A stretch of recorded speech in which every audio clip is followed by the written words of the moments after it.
अस्सलाम वालेकुम dear students, उम्मीद है आप सब खैरियत से होंगे। आज हमारा चैप्टर नंबर 2 का लेक्चर नंबर 8 है। हम डिस्कस करेंगे electronic configuration of ions, free radicals and semiconductors. पहला टॉपिक है electronic configuration of ions and free radicals, और इसमें भी हम पहले डिस्कस करेंगे आयंस को। जब हम किसी एटम में से इलेक्ट्रॉन को रिमूव करें या उसमें इलेक्ट्रॉन को ऐड करें तो आयंस बन जाते हैं। तो इस हिसाब से आयंस की दो टाइप्स होगी, एक होगी कैटायन और एक होगी एनायन। तो पहले हम डिस्कस करेंगे पॉजिटिव आयंस, यानी जिनको हम कैटायंस भी कह सकते हैं। यहाँ पर उसने डिफाइन किया है कि positive ions are formed when electrons are remove from the atoms. जब हम एटम में से इलेक्ट्रॉन को रिमूव करते हैं तो पॉजिटिव आयंस बन जाते हैं, और उन पॉजिटिव आयंस को कैटायंस का नाम भी दिया जाता है। अब यहाँ पर उसने एग्जांपल दी है सोडियम एटम की। सोडियम एटम का एटॉमिक नंबर होता है 11। अगर हम इसकी इलेक्ट्रॉनिक कॉन्फ़िगरेशन लिखें तो 1s2, 2s2, 2p6 and 3s1। तो ये सोडियम की इलेक्ट्रॉनिक कॉन्फ़िगरेशन होती है। लेकिन अगर मैं इस सोडियम एटम के अंदर से एक इलेक्ट्रॉन के रिमूव कर दूं तो सोडियम एटम पर चार्ज आ जाएगा प्लस, तो ये उसकी बाकी इलेक्ट्रॉनिक कॉन्फ़िगरेशन बच जाएगी। आगे वो कह रहे हैं note that this is the same as the electronic configuration of neon, the element with 10 electrons in each atom. अगर आप इस इलेक्ट्रॉनिक कॉन्फ़िगरेशन को देखें तो ये वही है जो कि नियॉन की होती है, क्योंकि नियॉन के अंदर भी 10 इलेक्ट्रॉन्स होते हैं। तो नियॉन की और जब सोडियम से एक इलेक्ट्रॉन निकाल देंगे तो इन दोनों की इलेक्ट्रॉनिक कॉन्फ़िगरेशन सेम हो जाएगी।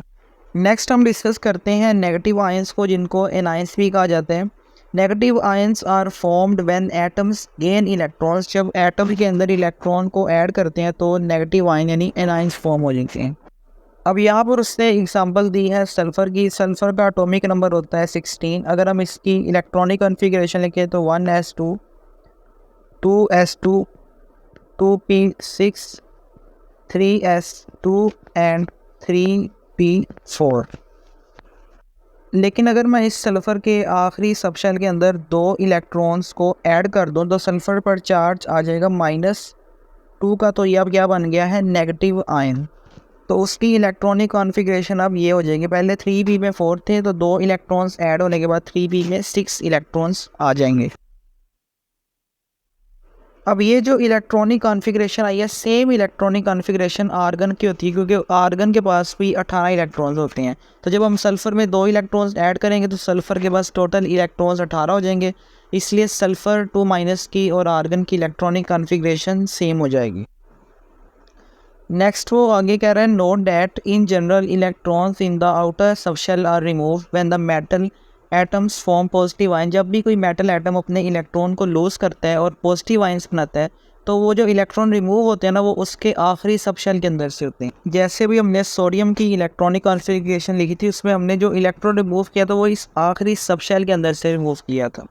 तो जनरल रूल यही होता है कि जब भी आपने इलेक्ट्रॉन्स को रिमूव करना है तो आपने पहले आखिरी सबशेल के अंदर से रिमूव करना है।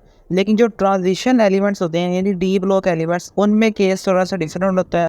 तो अब हम देखते हैं कि ट्रांजिशन एलिमेंट्स में क्या चेंज आते हैं। However the D block elements behave slightly differently. कह रहा है कि जो डी ब्लॉक एलिमेंट्स यानी ट्रांजिशन एलिमेंट्स है ना, उनका बिहेवियर थोड़ा सा डिफरेंट है। Reading across the periodic table from potassium to zinc, the 4s subshell before the 3d subshell। जब हम periodic table में पोटेशियम से जिंक की तरफ मूव करते हैं ना, तो जो 4s सबशेल है ना, वो पहले फील होता है, बाद में फील होता है 3d सबशेल, क्योंकि 4s सबशेल की एनर्जी कम है और 3d की सबशेल की एनर्जी ज़्यादा है। और हमने ये रूल पढ़ा था कि जो एनर्जी कम वाला सबशेल होगा वो पहले फील होगा। लेकिन जब इलेक्ट्रॉन्स को निकालने की बारी आती है ना, तो यहाँ पर थोड़ा सा केस मुख्तलिफ हो जाता है। होना ये चाहिए कि 3d सबशेल चूँकि एंड में फील हुआ है तो पहले इलेक्ट्रॉन भी इसी में से रिमूव होना चाहिए। लेकिन एक्चुअल में यह देखा गया कि जो ट्रांजिशन एलिमेंट्स हैं ना, वो पहले अपना इलेक्ट्रॉन्स रिमूव करते हैं 4s के अंदर से, बाद में वो रिमूव करते हैं 3d के अंदर से। तो यहाँ पे लिख रहा है but when atoms of D block elements lose electron to form ions. जब वो आयंस बनाने के लिए अपने इलेक्ट्रॉन्स को लूज करते हैं ना, तो 4s electrons are lost first. जो 4s सबशेल के अंदर इलेक्ट्रॉन है पहले वो लॉस होंगे, उसके बाद 3d में से लॉस होंगे। जैसे यहाँ पर उसने हमें दो एग्जांपल दिए हैं। एक एग्जांपल उसने दिया टाइटेनियम एटम की, जो कि एक ट्रांजिशन एलिमेंट है। अगर आप इसकी इलेक्ट्रॉनिक कॉन्फ़िगरेशन देखें तो ये यहाँ पर लिखी हुई है। अब उसने यहाँ पर ना उसमें से 2 इलेक्ट्रॉन्स को लॉस किया, तो जब 2 इलेक्ट्रॉन्स इसमें से लॉस होंगे तो इस पर चार्ज आ जाएगा 2+ का। अब वो 2 इलेक्ट्रॉन्स देखें तो कहाँ से लूज़ हो रहे हैं, वो इस 4s सब शेल के अंदर से लॉस हो रहे हैं। इसी तरह अगर आप क्रोमियम की एग्जांपल देखें तो ये आपके सामने क्रोमियम की इलेक्ट्रॉनिक कॉन्फ़िगरेशन लिखी हुई है। अब उसने यहाँ से 3 इलेक्ट्रॉन्स को लॉस किया तो क्रोमियम पर चार्ज कितना आ जाएगा, 3+ का आ जाएगा। अब वो 3 इलेक्ट्रॉन्स कैसे लूज़ हुए हैं, पहला इलेक्ट्रॉन 4s में से लूज़ हुआ है और दूसरा इलेक्ट्रॉन जो 2 है वो रिमूव हुए हैं 3d के अंदर से, तो 3d में बाकी कितने बचेंगे, 3 इलेक्ट्रॉन। तो ट्रांजिशन एलिमेंट में जब भी इलेक्ट्रॉन्स को रिमूव करना है पहले हमने 4s के अंदर से करना है, फिर हमने जाना है 3d की तरफ। अब आयंस के बाद हम डिस्कस करते हैं फ्री रेडिकल्स को। पहले यहाँ पर उसने डिफाइन किया, free radical is a species that has 1 और मोर अनपेयर्ड इलेक्ट्रॉन। कोई भी एटम या मॉलिक्यूल के पास जब अनपेयर्ड इलेक्ट्रॉन्स होना तो उसको हम नाम दे देते हैं फ्री रेडिकल का। जैसे उसने यहाँ पर एग्जांपल दिया है, an example of a simple free radical is free chlorine atom. जो क्लोरीन एटम है उसके अंदर अगर आप इलेक्ट्रॉनिक कॉन्फ़िगरेशन देखें तो ये उसकी इलेक्ट्रॉनिक कॉन्फ़िगरेशन लिखी है। अगर मैं इसका लास्ट ऑप्शन देखूँ तो वो है 3p। तो 3p में टोटल इलेक्ट्रॉन्स यहाँ पर मौजूद है 5। अगर मैं इसको ओपन करके देखूँ तो आपको याद होगा कि 3p में टोटल 3 ऑर्बिटल्स होते हैं। एक होगा px, दूसरा होगा py और तीसरा होगा pz। अब मैंने इनमें टोटल 5 इलेक्ट्रॉन्स फिल करने हैं, तो पहले मैं सिंगल सब में फिल करूँगा और उसके बाद 2 इलेक्ट्रॉन है तो एक इसके साथ पेयर हो जाएगा और दूसरा इसके साथ पेयर हो जाएगा। अगर आप गौर करें तो ये जो इलेक्ट्रॉन ये रह गया अनपेयर्ड, इसलिए हमने क्या नाम दिया कि जो क्लोरीन है वो फ्री रेडिकल की एग्जांपल है क्योंकि इसमें अनपेयर्ड इलेक्ट्रॉन मौजूद होता है। नेक्स्ट वो हमें बता रहा है कि आपने इस फ्री रेडिकल को डिनोट कैसे करना है। The unpaired electron is shown by a single dot as in chlorine. जो अनपेयर्ड इलेक्ट्रॉन आपने उसको एक सिंगल डॉट के साथ शेयर करना है। जैसे क्लोरीन की हमने एग्जांपल देखी है तो अनपेयर्ड इलेक्ट्रॉन इस डॉट के साथ शो करेंगे। Apart from single atoms group of atoms can also be free radicals. Atoms के अलावा जो मॉलिक्यूल्स होते हैं ना, जो कि ग्रुप ऑफ एटम्स होते हैं, उन पर भी अनपेयर्ड इलेक्ट्रॉन मौजूद हो सकता है तो वो भी फ्री रेडिकल बन सकते हैं। जैसे OH को देखें तो इसमें 2 एटम्स हैं लेकिन ये फिर भी क्या फ्री रेडिकल है, तो इसको हम कैसे शो करेंगे, OH लिखेंगे और साथ में यहाँ पर डॉट लगा देंगे। इसी तरह दूसरी एग्जांपल उसने लिया CH3 की, उसके ऊपर भी डॉट लगा हुआ है जो कि फ्री रेडिकल को शो करता है। तो फ्री रेडिकल सिंपली ऐसे एटम्स या मॉलिक्यूल्स होते हैं जिनके अंदर अनपेयर्ड इलेक्ट्रॉन मौजूद हो। आगे उसने यहाँ पर क्विक चेक 2.7 दिया जिसमें वो पूछ रहा है कि right the electronic configuration for the following ions and free radicals.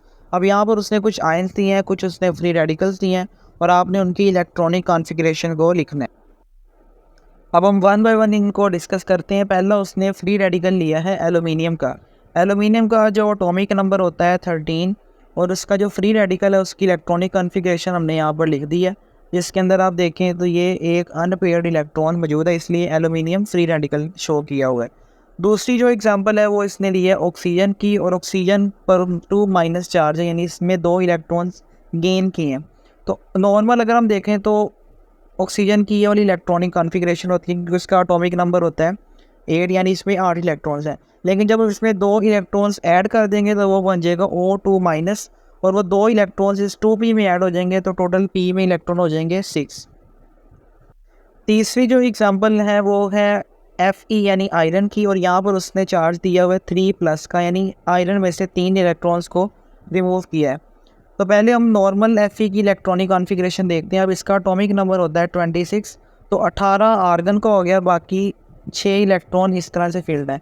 अब इसमें से हमने 3 इलेक्ट्रॉन निकालने हैं, तो हमने देखा था कि जो ट्रांजिशन एलिमेंट है ना उसमें पहले आपने 4s में से रिमूव करने हैं। तो मैं इस 4s के अंदर से 2 इलेक्ट्रॉन्स को रिमूव कर दूंगा और जो तीसरा इलेक्ट्रॉन है वो मैं इस 6 में से रिमूव करूँगा, तो पीछे क्या बच जाएगा 3d5। तो ये आपकी इलेक्ट्रॉनिक कॉन्फ़िगरेशन होगी Fe3+। चौथे नंबर पे उसने दिया है कॉपर। कॉपर पर चार्ज है 2+ का, यानी इसमें से 2 इलेक्ट्रॉन्स रिमूव हो चुके हैं। तो पहले हम देखते हैं सिंपल कॉपर। कॉपर का एटॉमिक नंबर होता है 29 और इसमें इलेक्ट्रॉन इस तरह से फील्ड होते हैं। अगेन जब हम इनमें 2 इलेक्ट्रॉन रिमूव करेंगे तो पहला इलेक्ट्रॉन मैं यहाँ से रिमूव करूँगा 4s में से और दूसरा इलेक्ट्रॉन मैं रिमूव करूँगा इस 3d10 के अंदर से। जब एक इलेक्ट्रॉन 3d में से रिमूव हो जाएगा तो पीछे बचेगा 3d9। तो ये आपकी Cu2+ की इलेक्ट्रॉनिक कॉन्फ़िगरेशन हो। और लास्ट में उसने दिया है कॉपर का फ्री रेडिकल, यानी कॉपर के ऊपर यहाँ पे डॉट लगा हुआ है। अब इस कॉपर के भी फ्री रेडिकल की वही इलेक्ट्रॉनिक कॉन्फ़िगरेशन है जो कॉपर के एटम की होती है, क्योंकि इसके अंदर भी 4s के ऊपर एक अनपेयर्ड इलेक्ट्रॉन मौजूद है। आपके इस चैप्टर का जो लास्ट टॉपिक हम डिस्कस करने जा रहे हैं वो है electronic configuration and the formation of semiconductors. आपने कंडक्टर्स को स्टडी किया होगा, ऐसे मटेरियल्स जिसके अंदर से इलेक्ट्रिसिटी या करंट पास हो जाए उनको हम कंडक्टर्स कहते हैं। फॉर एग्जांपल लोहा, तांबा, ये सारे कंडक्टर्स हैं। अभी जो सेमी कंडक्टर्स हैं ना, ये भी कंडक्टर्स ही होते हैं, लेकिन ये करंट पास होने देते हैं कुछ स्पेशल कंडीशंस के अंदर। तो इसको हम यहाँ पर डिफाइन करते हैं, semiconductors are those materials that can conduct electricity under special conditions. ये वो मटेरियल्स होते हैं जिनके अंदर करंट या इलेक्ट्रिसिटी सिर्फ कुछ ख़ास कंडीशंस के अंदर ही पास हो सकती है। They are used in many electronic devices including smartphones, laptops and cars. इनका आज के दौर में बेतहाशा यूज़ है। जितने भी इलेक्ट्रॉनिक कंपोनेंट्स हैं, चिप्स हैं, उन सब के अंदर सेमी कंडक्टर्स यूज़ हो रहे हैं, जैसे मोबाइल्स के अंदर, लैपटॉप्स के अंदर या कार्स के अंदर। अब हमारे पीरियोडिक टेबल में ना कुछ ऐसे एलिमेंट्स मौजूद हैं जो कि इन सेमीकंडक्टर्स वाली प्रॉपर्टीज़ रखते हैं। जैसे यहाँ पर उसने एग्जांपल्स दी हैं सिलिकॉन की, जर्मेनियम की, आर्सेनिक की। ये सारे हमारे पीरियोडिक टेबल के एलिमेंट्स हैं। The formation of semiconductor is possible because of a unique electronic configuration of these elements. In elements की इलेक्ट्रॉनिक कॉन्फ़िगरेशन में ख़ास चीज़ है जिसकी वजह से ये सेमीकंडक्टर्स वाली खसूसियात रखते हैं। अब यहाँ पर उसने ना एग्जाम्पल के तौर पर डिस्कस किया है सिलिकॉन को। Let us consider the example of silicon and explore how it can be converted into P type and N type semiconductors. जो सेमीकंडक्टर है उनकी दो मेन टाइप्स होती हैं, एक है पी टाइप और एक है एन टाइप। वो हम आगे डिस्कस करेंगे। तो जो सिलिकॉन है ना, इसकी स्पेशल कुछ ऐसे फीचर्स हैं जिसकी वजह से हम इसको एन टाइप और पी टाइप सेमीकंडक्टर्स बना सकते हैं। यहाँ पर उसने हमें सिलिकॉन की इलेक्ट्रॉनिक कॉन्फ़िगरेशन प्रोवाइड किया है। सिलिकॉन का एटॉमिक नंबर होता है 14, तो ये इसकी इलेक्ट्रॉनिक कॉन्फ़िगरेशन मौजूद है। अगर आप गौर करें तो ये इसका पहला शेल है जिसमें टोटल 2 इलेक्ट्रॉन्स मौजूद हैं। ये इसका दूसरा शेल है जिसमें टोटल 8 इलेक्ट्रॉन्स मौजूद हैं। और ये इसका तीसरा शेल है जिसमें टोटल 4 इलेक्ट्रॉन्स मौजूद। तो हम ये कह सकते हैं कि इसके इस आखिरी शेल में टोटल 4 इलेक्ट्रॉन्स मौजूद हैं। वैलेंस इलेक्ट्रॉन्स में 4 इलेक्ट्रॉन के मौजूद होने का मतलब ये कि 4 एटम से बॉन्ड बना सकते हैं। तो यहाँ पर लिख रहा है कि in the pure crystalline form, जब इसकी प्योर फॉर्म होती है ना, each silicon atom is bonded to 4 other silicon atom. हर सिलिकॉन एटम मज़ीद अपने इर्द गिर्द 4 सिलिकॉन एटम से बॉन्ड बना रहा होता है। जैसे अगर आप देखें तो ये एक हमारा सिलिकॉन एटम है, तो इसने इस सिलिकॉन के साथ भी बॉन्ड बनाया है, इसके साथ भी, इसके साथ भी, इसके साथ भी। तो टोटल इस तरह इसने 4 बॉन्ड बनाए हुए हैं।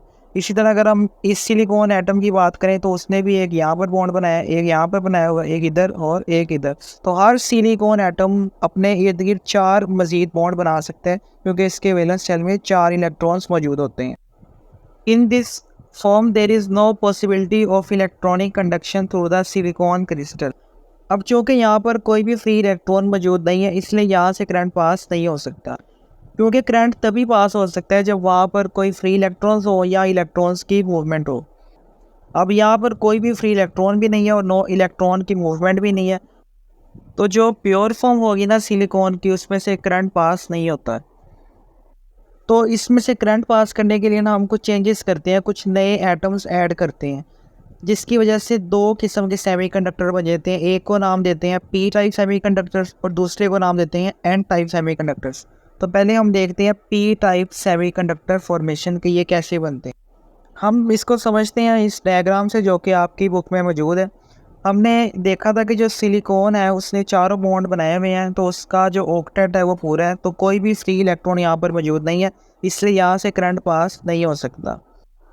तो पी टाइप सेमीकंडक्टर बनाने के लिए हमने क्या किया, हमने कुछ सिलिकॉन के एटम्स को ना तब्दील कर दिया है एल्यूमिनियम के एटम के, यानी अब कुछ एल्यूमिनियम के एटम्स भी सिलिकॉन के क्रिस्टल का हिस्सा बन गए। अब जो एल्यूमिनियम होता है ना, वो होता है ट्राईवेलेंट, यानी इसकी वैलेंसी 3 है। ये 3 मैक्सिमम बॉन्ड बना सकते हैं। अगर आप इस डायग्राम में देखें तो ये एल्यूमिनियम का एटम मौजूद है जो कि हमने ऐड किया। इस एल्यूमिनियम की वैलेंसी 3 है, तो इसने ये 3 बॉन्ड्स बना लिए हैं। अब चूंकि ये एल्यूमिनियम चौथा बॉन्ड नहीं बना सकता, ये जो सिलिकॉन का एटम यहाँ पर मौजूद है ना, ये खाली पड़ा रहेगा, इसका बॉन्ड ही नहीं बन पाए। जिसकी वजह से यहाँ पर ना एक होल क्रिएट हो जाएगा, और अब इस होल के मौजूद होने की वजह से ये जो सेमीकंडक्टर है अब ये करंट को पास कर सकता है। तो अब ये जो हमने पूरा कॉन्सेप्ट डिस्कस किया इसको हम रेड कर लेते हैं। Impurity atoms with the 3 valence electrons like aluminium are added to the pure semiconductor. हमारे पास सिलिकॉन का प्योर सेमीकंडक्टर मौजूद था, उसमें हमने एल्यूमिनियम को ऐड किया। ये जो एल्यूमिनियम ये एज अ इम्प्योरिटी ऐड हुआ है। Some of the trivalent atoms take place of the silicon atoms in the crystal. अब ये जो एल्यूमिनियम के कुछ एटम्स है ना ये सिलिकॉन की जगह ले लेंगे। The silicon atoms can not make 4 bond due to the lack of the electrons. अब चूँकि एल्यूमिनियम की वैलेंसी 3 है, वो मैक्सिमम 3 ही बॉन्ड बना सकता है और सिलिकॉन मैक्सिमम 4 बनाता है, जिसकी वजह से वहाँ पर जो सिलिकॉन एटम एक मौजूद है ना वो बॉन्ड नहीं बना पाएगा, उसका ऑक्टेट पूरा नहीं हो पाएगा। For this reason there are created holes in the crystal lattice which act as a positive charge carrier, जिसकी वजह से उस क्रिस्टल लैटिस के अंदर ना मुख्तलिफ होल्स क्रिएट हो जाएंगे और वो होल्स फिर चार्ज कैरियर का काम करेंगे और इस सेमीकंडक्टर को वो करंट पास करने के काबिल बना देंगे। This process creates positive P type semiconductor. इस प्रोसेस की वजह से जो सेमीकंडक्टर बनेगा वो होगा P type. Electrons from an external source can move through the semiconductor and it can act as a conductor। तो जब हम इसमें से करंट पास करेंगे तो ये सेमीकंडक्टर में से इलेक्ट्रॉन इजीली पास हो सकेंगे और ये अब क्या बन गया है, कंडक्टर बन गया है। जो दूसरी टाइप है वो है एन टाइप सेमीकंडक्टर फॉर्मेशन। हम इसको अब समझते हैं। अब जो एन टाइप सेमीकंडक्टर्स होते हैं ना उनके अंदर हम सिलिकॉन के क्रिस्टल में पेंटावेलेंट एटम्स ऐड करते हैं, यानी वो एटम्स जिनकी वैलेंसी 5 होती है वो 5 बॉन्ड बना सकते हैं। For example phosphorus. अगर आप देखें तो यहाँ पर ये हमारा फॉस्फोरस का एटम मौजूद। अब फॉस्फोरस मैक्सिमम 5 बॉन्ड तो बना सकता है, लेकिन जो सिलिकॉन मौजूद है यहाँ पर उसकी कैपेसिटी मैक्सिमम 4 की है, जिसकी वजह से फॉस्फोरस पे मैक्सिमम 4 बॉन्ड ही बना पाएगा। और जो उसका 5वां इलेक्ट्रॉन है ना वो अब फ्री फॉर्म में यहाँ पर बचेगा, जिसको उसने नाम दिया फ्री इलेक्ट्रॉन का। तो इस फ्री इलेक्ट्रॉन की मदद से या इसकी वजह से ये जो सेमीकंडक्टर है ये कंडक्टिंग बन गया और इसमें से अब करंट पास हो सकता है। अब इसको भी रीड कर लेते हैं। When impurity atoms with 5 valence electrons like phosphorus are added to the pure semiconductor. जब हम प्योर सिलिकॉन के सेमीकंडक्टर में पेंटावेलेंट एटम यानी फॉस्फोरस को ऐड करते हैं जो कि इम्प्योरिटी का काम करते हैं। Some of silicon atoms are replaced with the pentavalent phosphorus atom. तो कुछ सिलिकॉन के एटम्स रिप्लेस हो जाती हैं इस फॉस्फोरस के एटम के साथ। The silicon atoms in the vicinity of these atoms can make 4 bond and the 5th electron is an extra electron. तो जो फॉस्फोरस के गिर्द जो सिलिकॉन के एटम्स है वो मैक्सिमम 4 बॉन्ड बना सकते हैं और फॉस्फोरस मैक्सिमम 5 बॉन्ड बनाता है। तो फॉस्फोरस की 4 बॉन्ड कंप्लीट हो जाएंगी जबकि उसका 1 इलेक्ट्रॉन वहाँ पर एक्स्ट्रा बच जाएगा। So these impurity atoms contribute extra electrons to the crystal lattice which become free to move and act as a negative charge carriers. तो ये जो बचे हुए फ्री इलेक्ट्रॉन्स हो गए ना उस क्रिस्टल लैटिस में ये नेगेटिव चार्ज कैरियर्स का काम करेंगे। The result is an N-type semiconductor that can conduct electricity when connected to an external source। तो इस तरह से हमें एक N-type semiconductor obtain हो गया जिसमें जब हम करंट पास करेंगे तो वो करंट को कंडक्ट कर सकता है। तो ओवरऑल अगर हम इन दोनों को समराइज़ करें तो हम कह सकते हैं कि जो पी टाइप सेमीकंडक्टर है उसमें हम यूज़ करते हैं ट्राईवेलेंट एटम्स जैसा कि एल्यूमिनियम है। एन टाइप में हम यूज़ करते हैं पेंटावेलेंट एटम जैसा कि फॉस्फोरस है। पी टाइप में क्रिएट होते हैं होल्स जो कि पॉजिटिव चार्ज कैरियर्स का काम करते हैं और एन टाइप में क्रिएट होते हैं फ्री इलेक्ट्रॉन जो कि नेगेटिव चार्ज कैरियर का काम करते हैं। उम्मीद है आपको ये लेक्चर समझ में आया होगा। आपसे मुलाकात होगी नेक्स्ट लेक्चर में। अगर आपको वीडियो अच्छी लगी तो वीडियो को लाइक शेयर और चैनल को सब्सक्राइब कीजिएगा। अल्लाह हाफिज़।